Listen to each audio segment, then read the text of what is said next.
यौनजन्य कसुर हो। यो महिला विरुद्धको एक हिंसा पनि हो। यौन दुर्व्यवहार भन्नाले कुनै पनि महिला वा स्त्री जातिलाई यौनका आशयले जिस्क्याउने, यौन अङ्ग समाउने, खेलाउने, यौनजन्य इसारा गर्ने आदि जस्ता कार्यहरू गरी सताउने, दुःख दिने र हैरान पार्नुसँग जोडिन्छ। यस्तो कार्य सार्वजनिक स्थान, कार्यालय, विद्यालय वा जहाँसुकै पनि हुन सक्छन्। यसबाट यस्तो कार्य यौनका आशयले गरिएको हुनुपर्छ भन्ने मान्यता राखिएको पाइन्छ, जसबाट यस्तो कसुरमा आपराधिक मनसायको विद्यमानता रहनुपर्ने देखिन्छ। यौन दुर्व्यवहारले कसुरमा कारणीको भावना राखी जिस्क्याउने वा यौनजन्य अशिष्ट व्यवहार गर्ने, यौनाङ्ग प्रदर्शन गर्ने, छुन र समाउन लगाउने, अश्लील शब्द बोल्ने आदि जस्ता कार्यहरू पर्दछन्। आधुनिक समाजमा सबै प्रकारका यौनजन्य कसुरहरूलाई यौन दुर्व्यवहार भन्न थालिएको पाइन्छ र भन्न थालिएको छ। ठट्टा मस्करी गर्न नआउने, आशयको मनसाले अर्काकी पत्नीलाई शिरदेखि पैतालासम्म हेरेर नहुने आदि जस्ता कार्यलाई मुलुकी ऐनमा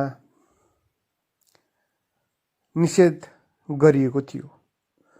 मुलुकी ऐनको आशयको करणीको महलले यो कुरा व्यक्त गर्थ्यो भने कुनै महिलाको मन्जुरी बिना निजको संवेदनशील अङ्ग छोएमा वा छुने प्रयास गरेमा, निजको भित्री पोसाक खोलेमा वा खोल्ने प्रयास गरेमा, निजलाई अस्वाभाविक रूपले कुनै एकान्त ठाउँमा लगेमा, आफ्नो यौन सम्बन्धी अङ्ग निजलाई छुन समाउन लगाएमा वा निजलाई अश्लील र अन्य अस्थायी प्रकारको शब्द सङ्केत प्रयोग गरेमा, चित्र तस्बिर देखाएमा, कोरेमा, यौनका आशयले जिस्क्याएमा, हैरानी दिएमा वा निजसँग यस्तै अन्य किसिमको अस्वाभाविक, अवाञ्छित, अमर्यादित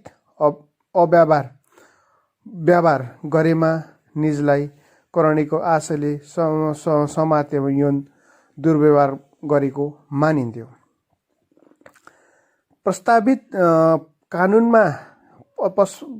कानुन भन्नाले यो अपराध संहिता कानुन अहिले प्रस्ताव भइसके पछाडिको कानुन बनिसकेको छ।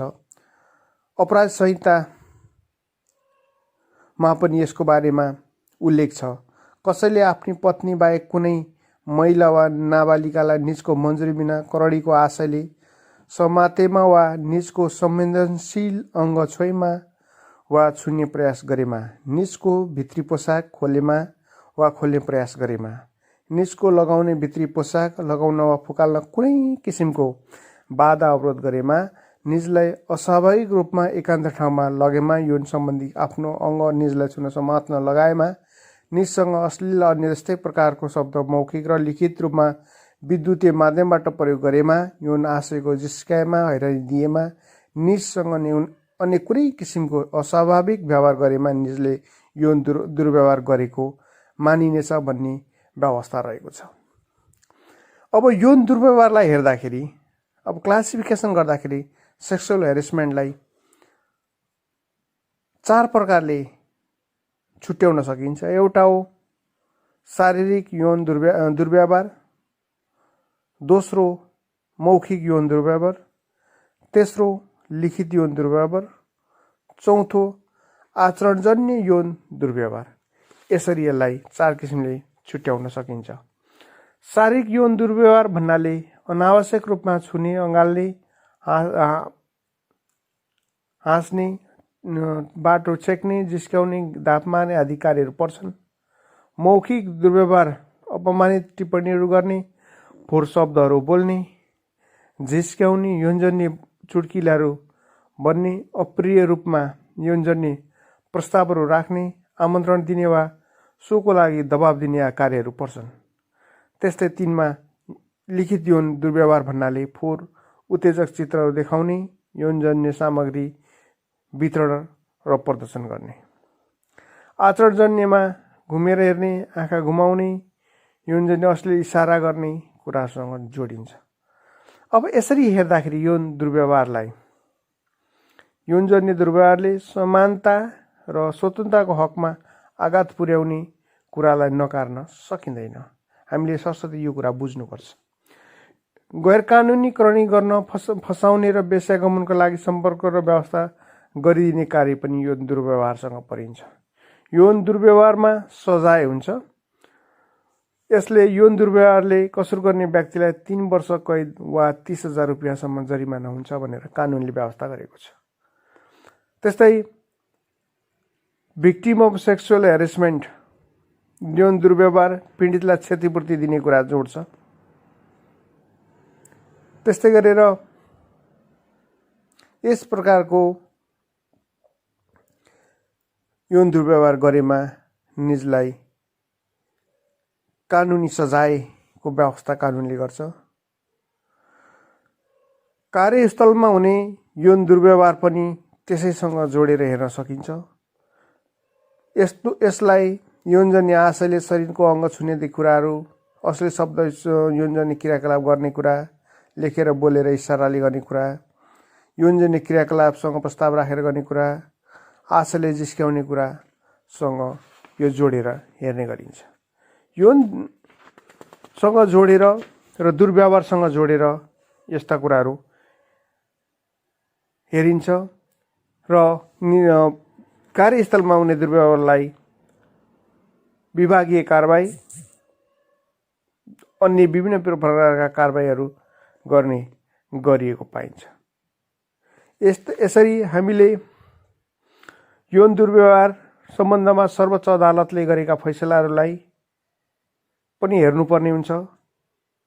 सर्वोच्च अदालतको फैसलालाई अध्ययन गर्ने हो भने सामान्यतः यौन दुर्व्यवहारलाई सम्बन्धित महिलाको इच्छा विरुद्ध हुने कार्य मानिएको छ।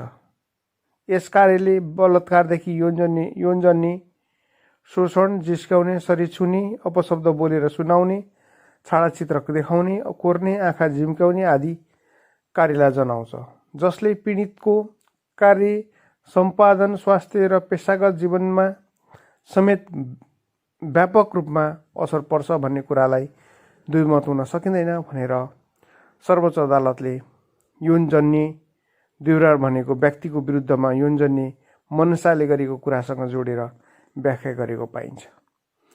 त्यस्तै गरेर सर्वोच्च अदालतले नै भनेको छ यौनजन्य दुर्व्यवहार शरीर, मौखिक, लिखित आचरणद्वारा अनावश्यक रूपमा छुने, अँगालो मार्ने, बाटो छेक्ने, चिमोट्ने, धाप मार्ने आदि कुरा कार्यलाई शारीरिक यौनजन्य दुर्व्यवहार मानिन्छ भने अश्लील अपमानित टिप्पणीहरूको कुरा गरेर जुन 4 प्रकारको यौन दुर्व्यवहारको कुरालाई जोडेर हुन्छ।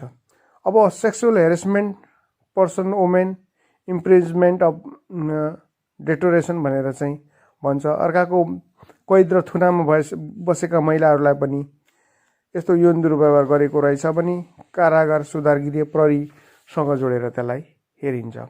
अब यसरी यौन दुर्व्यवहार गर्नेलाई